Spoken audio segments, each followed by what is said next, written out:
जामखेड नगर परिषदेतील भारतीय जनता पार्टीचे नगरसेवक हर्षद काळे यांच्या जनसंपर्क कार्यालयाचे तसेच जनविकास सेवाभावी संस्था संचालित सहारा बालगृहाचे उद्घाटन महाराष्ट्र राज्य विधान परिषदेचे सभापती प्राध्यापक राम शिंदे यांच्या हस्ते मंगळवार दिनांक 28 जुलै रोजी दुपारी मोठ्या उत्साहात संपन्न झाले। त्यानंतर जनविकास सेवाभावी संस्था संचालित सहारा बालगृहाचे उद्घाटन देखील सभापती राम शिंदे यांच्या हस्ते करण्यात आले। अशा उपक्रमांमुळे अनेक बालकांच्या जीवनात नवी आशा निर्माण होत असून त्यांना सक्षम व जबाबदार नागरिक म्हणून घडवण्याचे मोलाचे कार्य या संस्थेमार्फत होत आहे। समाजातील निराधार, गरजू व वंचित बालकांना सुरक्षित निवारा, दर्जेदार शिक्षण, सुसंस्कार आणि स्वावलंबी जीवनाची दिशा देण्याचे कार्य करणाऱ्या या संस्थेचे कार्य निश्चित कौतुकास्पद व प्रेरणादायी आहे। संस्थेच्या संस्थापक अध्यक्षा सौ लक्ष्मीताई पवार यांनी सामाजिक बांधिलकी जपत बालकांच्या सर्वांगीण विकासासाठी भरलेला हा उपक्रम समाजासाठी आदर्शवत असून त्यांच्या सेवाभावी कार्याचे सभापती प्राध्यापक राम शिंदे यांनी विशेष कौतुक केले।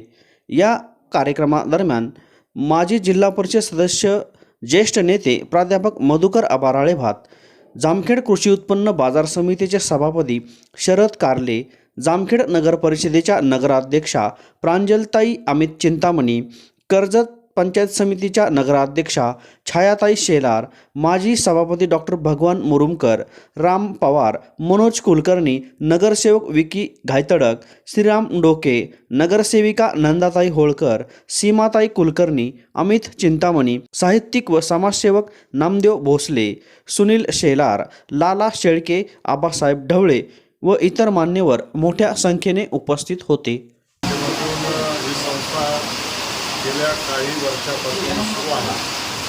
आज सहारा बालगृहाचं उद्घाटन माझ्या हस्ते झालेलं आहे आणि निश्चित हे उद्घाटन करत असताना लक्ष्मीताईंनी समाजातील जे वंचित घटक आहेत, ज्या मुलांना कोणीच नाही, ज्यांना कोणाला सहारा नाही, अशा व्यक्तीसाठी ते काम करत आहेत आणि म्हणून ज्यांना कोणी नाही त्यांच्यासाठी लक्ष्मीताई, अशा प्रकारची भावना या लहान लहान मुलांच्यामध्ये निर्माण झाली।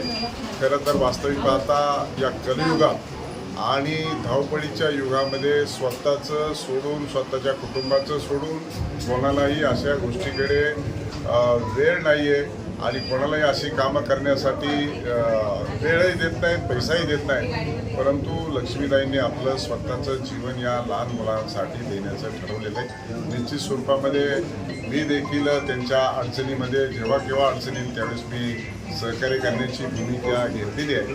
त्यामुळं आपण फक्त त्या अडचणीत असलेल्या मुलांना त्या मदत करतायत, सहकार्य करतायत, त्यांचं जीवन कसं जगावं हे सांगतायत। परंतु हे फक्त बघायची भूमिका न घेता ज्यांना कोणाला शक्य आहे, कोणाला म्हणजे कंपल्सरी नाही आहे किंवा दिलंच पाहिजे असं नाही आहे, परंतु आपल्या जीवनामध्ये काही चांगलं काम करायचं असेल तर या सहारा बालगृहाला मदत केली पाहिजे।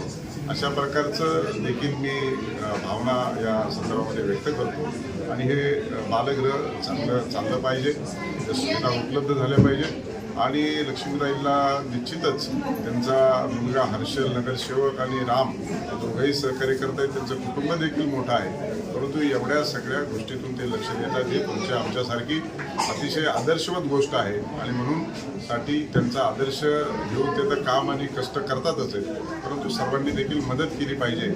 आणि अशा या प्रसंगी सहारा बालगृहाला मी आज भेटही दिली, उद्घाटनही दिले आणि इतर सगळ्या सुविधा त्यांना प्राप्त होण्याच्या दृष्टिकोनातून मी शासन दरबारी देखील त्याचा पाठपुरावा करेल आणि जे शासनाकडून देय होत नाही ते वैयक्तिक स्वरूपामध्ये लोकांनाही दिलं पाहिजे आणि मी देखील माझं कर्तव्य बजावणार आहे।